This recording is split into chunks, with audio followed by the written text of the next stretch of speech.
बच्चों आज का हमारा टॉपिक है consequences of thermal expansion in real life. इससे पहले ना कुछ लेक्चर्स में आप इस लफ्ज़ थर्मल एक्सपेंशन को पढ़ के आए हो। मैं आपको थोड़ा सा रिवाइज करता हूँ ये क्या होता है। थर्मल का मतलब होता है हीट, थर्मल का मतलब हीट होता है, और इस एक्सपेंशन का मतलब होता है फैलाओ, फैलना। तो हमने कहा था कि सॉलिड हो, लिक्विड हो या फिर गैस हो, तीनों चीज़ें हीट यानी थर्म को जज़ब करके फैल जाती हैं, यानी साइज़ में बड़ी हो जाती हैं। इस अमल का नाम क्या है? थर्मल एक्सपेंशन रखा। अब हमने देखना है कि रियल लाइफ में थर्मल एक्सपेंशन कहाँ कहाँ होती है और उसके कंसिक्वेंसेस क्या हैं। कंसिक्वेंसेस का मतलब होता है रिजल्ट। क्या मतलब होता है? रिजल्ट यानी नतीजे, नताइज।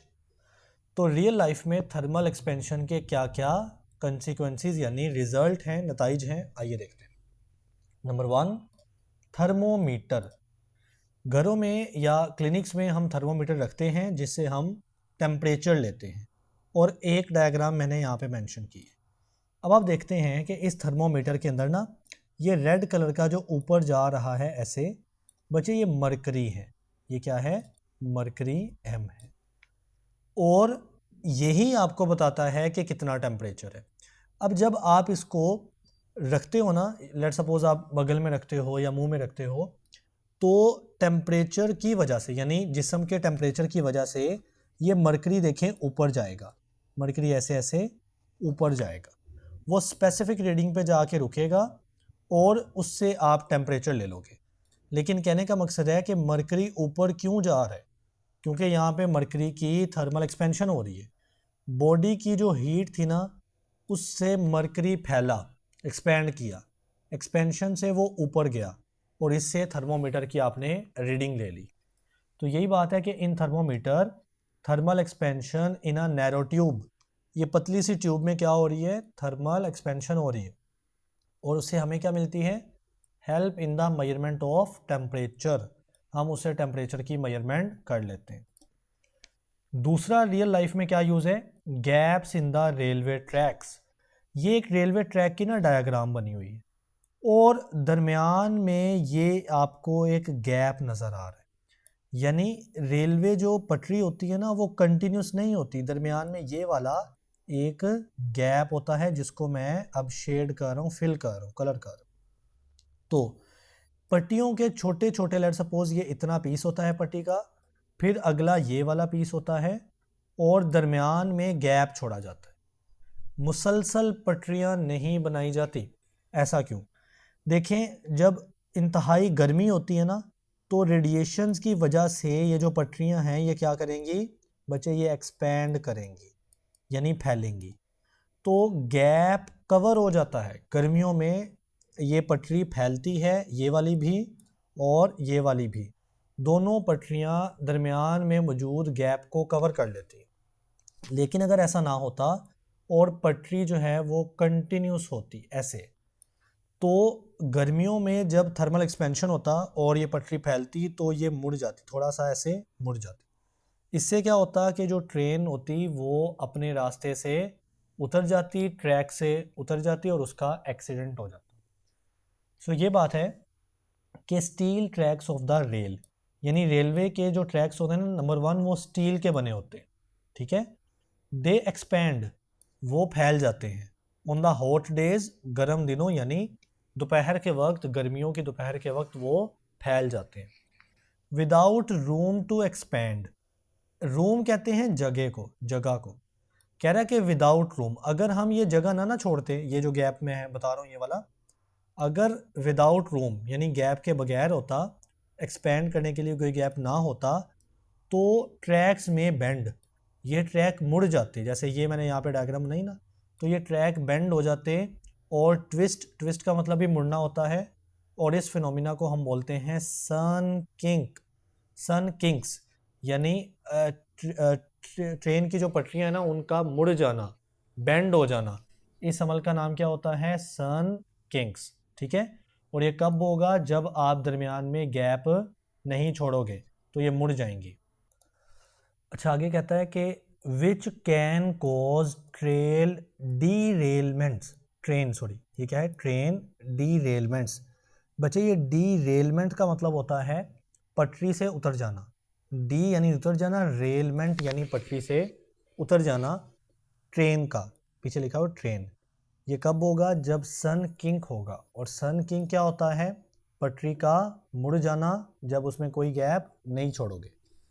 सो इसका सोल्यूशन क्या है, स्मॉल गैप्स आर लेफ्ट, तो हम थोड़े से गैप्स छोड़ देते हैं between railway tracks to allow them to expand in the summer, कि गर्मियों में वो एक्सपेंशन कर भी जाएं तो पटरी क्या सन किंक ना हो, ठीक है, प्रिवेंटिंग देम फ्रॉम बेंडिंग, और उनको बेंडिंग से बचा लिया जाए।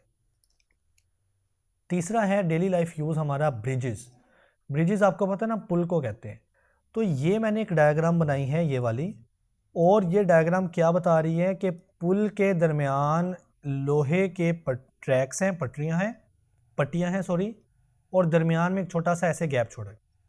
आपने अक्सर देखा होगा कि पुल पर ये लोहे की पट्टियाँ होती हैं, वो भी इसलिए कि ये जो पूरा पुल है ना, इस साइड वाला और इस साइड वाला पार्ट, ये एक्सपेंशन करेगा गर्मियों के अंदर, ये क्या करेगा, फैलेगा, एक्सपेंशन करेगा, तो ये भी बेंड हो जाएगा अगर हम ये वाले खाली जगह ना छोड़ें तो लिहाजा हम क्या करते हैं, ब्रिजेस यानी पुलों के ऊपर भी गैप्स छोड़ते हैं, और वो गैप कवर हो जाते हैं जब गर्मियों में ये पुल जो है ये दोनों तरफ से एक्सपेंड करता है। So bridges have small gaps, bridges के पास भी क्या होते हैं, स्मॉल गैप्स होते हैं, कॉल्ड एक्सपेंशन जॉइंट। इनको हम क्या नाम देते हैं, एक्सपेंशन जॉइंट। ये जो मैंने शेड किया या मैं कलर कर रहा हूँ, ये क्या है, एक्सपेंशन जॉइंट्स है। That allow them to expand in the hot weather, के समर आ गया, गर्मियाँ आ गई, हॉट वेदर आ गया, तो ये एक्सपेंड कर जाए, ठीक है। एंड कॉन्ट्रैक्ट, और उल्टा भी होता है ना, कोल्ड वेदर में कॉन्ट्रैक्शन होती है, एक्सपेंशन होती है गर्म मौसम के अंदर यानी फैलाव होता है, और ये सिकुड़ जाते हैं यानी कॉन्ट्रैक्ट कर जाते हैं कोल्ड वेदर के अंदर विदाउट ब्रेकिंग। यूं ये जो पुल होता है ना, ये टूटता नहीं है। ओके, नेक्स्ट एप्लीकेशन है metal lids on the jars. Jars कहते हैं कोई बर्तन, जैसा कि मर्तबान हो गया, जैसा कि ये डायग्राम में ये जार है, उसके ऊपर लिड कहते हैं ढक्कन को, ढकने को, और मेटल यानी अगर वो किसी मेटल का बना हो, जैसा कि इस जार का ये ग्रीन कलर का लिड आपको नज़र आ रहा है बच्चे, ये मेटल का लिड है, मेटल का लिड है। अच्छा, बाज़ औक़ात ऐसा होता है स्पेशली सर्दियों के अंदर कि ये जो जार है ना, इसका ढक्कन लिड बहुत टाइट हो जाता है, और सुबह के वक्त जब नाश्ता करना होता है ना, तो ये लिड ओपन नहीं होता। फिर इसका हल भला क्या है, हम इसको गर्म पानी के नीचे रखते हैं। ये देखिए पानी आ रहा है, और ये क्या होना चाहिए, this must be the hot water. इस पानी को गर्म रखना है।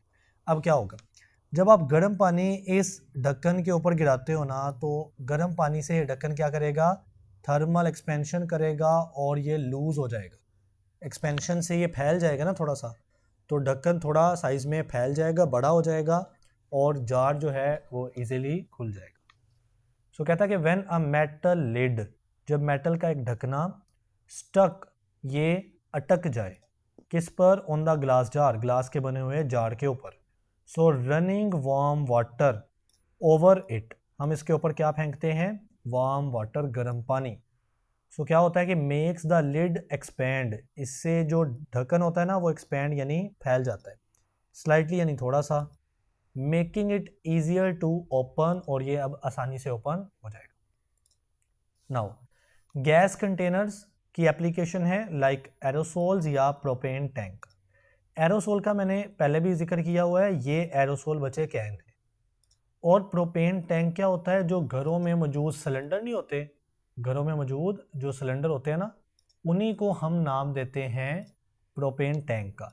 मेरी यहाँ पे मुराद है गैस वाले सिलेंडर, ठीक है, जिससे हम गैस भरते हैं जिसमें और यूज़ करते हैं।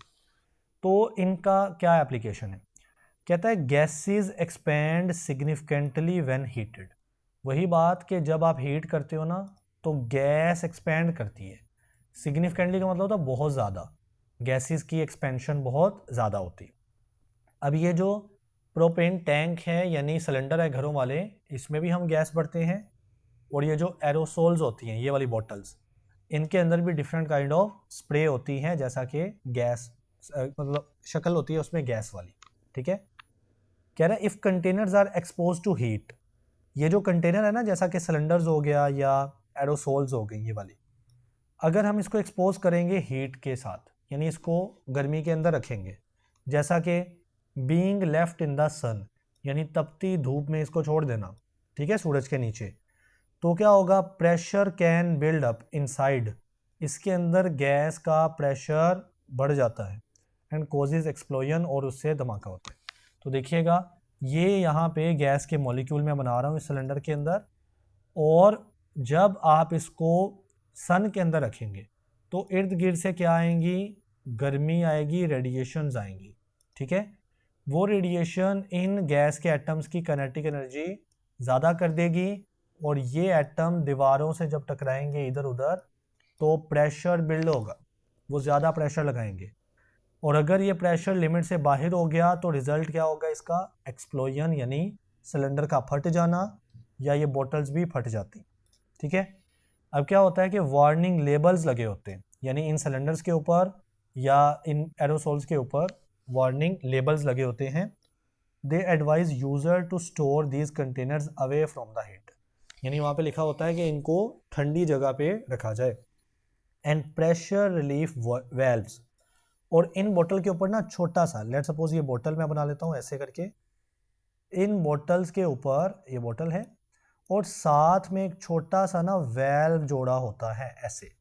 ठीक है, उसका नाम होता है प्रेशर रिलीफ वेल्व, यानी आप उस वेल्व को ओपन करेंगे तो अंदर जो गैस है ना, उसका प्रेशर बाहर की तरफ निकलेगा, रिलीज होगा, रिलीफ होगा, तो लिहाजा इन वेल्व का क्या नाम होता है, pressure relief valve are often included, यानी इन बोतलों के साथ अक्सर प्रेशर रिलीफ वेल्व भी आ रहे हैं। ओके, 6 एप्लीकेशन है हमारे पास, पाइप्स एंड प्लम्बिंग। अब देखें ना बच्चों, घरों में या इंडस्ट्रीज़ में भी बहुत सारे ऐसे पाइप्स लगे होते हैं, और पाइप भी क्या हैं, सॉलिड हैं। तो सॉलिड भी आपको पता है जब हीट को जज़ब करेगा तो उसमें भी क्या होनी है, एक्सपेंशन होनी है ना, तो पाइप जो है वो मुड़ जाएगा और वो फट भी सकता है, टूट भी सकता है। तो अक्सर क्या होता है कि हम पाइप के दरमियान ना जोड़ लगाते होते हैं, जैसा कि ये पाइप है, इसके साथ दूसरा पाइप ऐसे लगा हुआ है और दरमियान में जोड़ भी आ जाता है। तो हमें ये जो जॉइंट यानी जोड़ लगा रहे हैं ना, हमें इनको फ्लेक्सिबल बनाना चाहिए, यानी हमें ऐसे जॉइंट जोड़ने चाहिए जो कि फ्लेक्सिबल हो।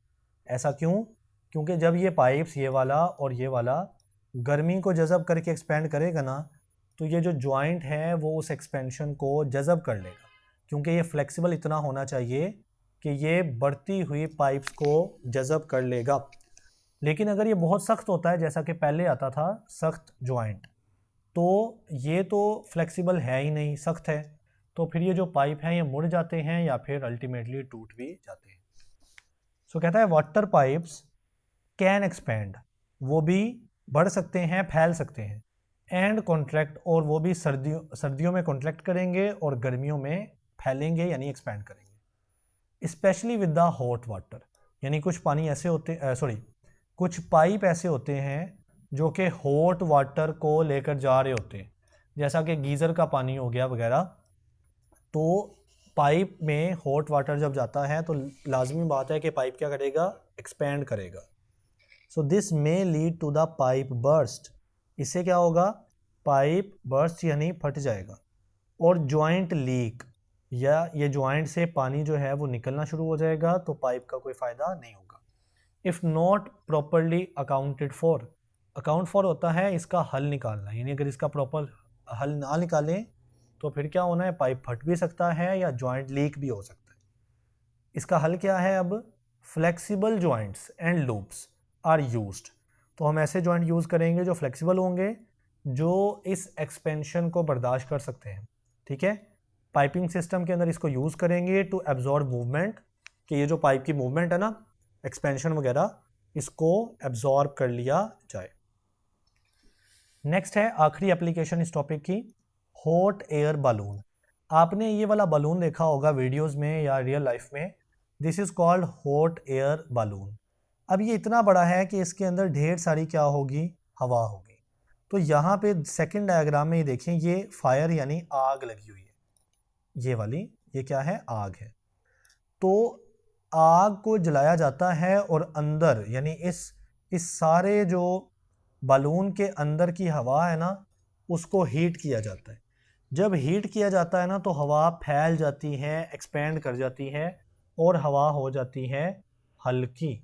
हवा कैसी हो जाती है बच्चों, हल्की। मैंने कल भी बताया था कि हल्की चीज़ ऊपर जाती है, हल्की चीज़ ऊपर को उठ जाती है। तो अब देखें इस पूरे बालून में, ये वाली डायग्राम देखें लेफ्ट वाली, इस पूरे बालून की जो हवा है ना अंदर, वो हल्की हो चुकी है और वो इस बालून को ऊपर उठा देती है, क्योंकि हल्की चीज़ किधर को जानी है, ऊपर की तरफ। So this is called hot air balloon. कहता है द एक्सपेंशन, एक मिनट, yes, the expansion of the heated air, जो गर्म एयर है ना, गर्म हवा एयर, वो एक्सपैंड करती है, इज इंटेंशनली यूज्ड। इंटेंशनली कहते हैं इरादी तौर पे, यानी इरादा किया जाता है, यानी खुद से इस्तेमाल की जाती है ये concept, to make the balloon rise, ताकि हम बालून को ऊपर उठा सकें। हीटिंग द एयर इनसाइड, हम पहले क्या करते हैं, हीट करते हैं किस चीज़ को, एयर को। कहाँ पे, इनसाइड, बालून के अंदर, ठीक है। सो कॉजेज इट टू एक्सपैंड, इससे क्या होता है कि हीट से हवा एक्सपेंड कर जाती है, थर्मल एक्सपेंशन आता है। रिड्यूसिंग इट्स डेंसिटी, यानी इसकी डेंसिटी कम हो जाती है हवा की। दूसरे लफ्ज़ों में मैं यहाँ पे कह रहा था हवा हल्की हो जाती है, एक ही बात है। हल्की होने से मुराद है कि डेंसिटी का कम हो जाना। So it lifts the balloon, इससे बालून ऊपर उठ जाता है। तो बच्चों ये था आपका आज का लेक्चर, मुझे उम्मीद है कि आपको समझ आई हो।